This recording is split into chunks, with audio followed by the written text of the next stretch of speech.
Applause, please, for Miss Liz Alindoga.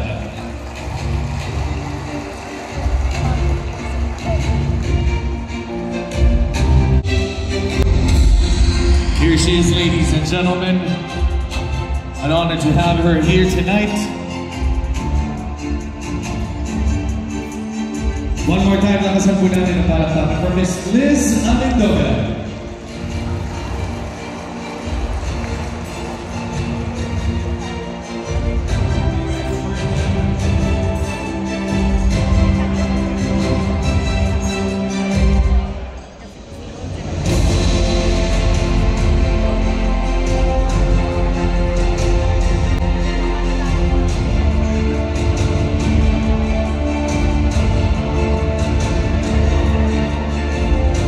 Miss Liz, a few words, please. Purihin ng Diyos. Hindi ko akalain kasama ako dito.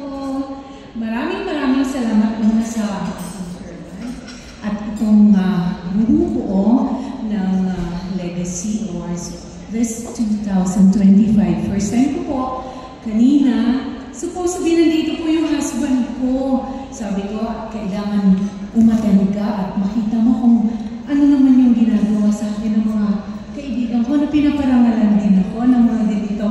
Ako po nga pala si Liz Alindoga, nakagawa po ako ng 110 movies in 6 years. Ako po ang leading lady, first leading lady ni FPJ sa Panday, Dolphis Angels, lahat po ng mga action superstars, action king and comedy king. Marami po akong nagawang pelikula pero hindi na po tayo gumagawa masyado ng pelikula. Kahit po ako ay nag-sign ng contract with Viva Films, medyo nagagalit ng konti, kumare dito.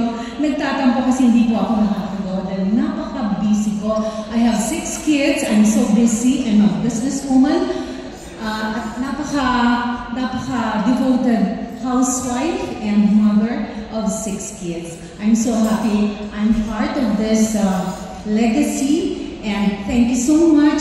Sana maalala niyo ang pelikulang Panday, yung mga nagawa kong pelikula. Maraming salamat po. Maraming salamat sa ating Panginoong Jesus. Thank you.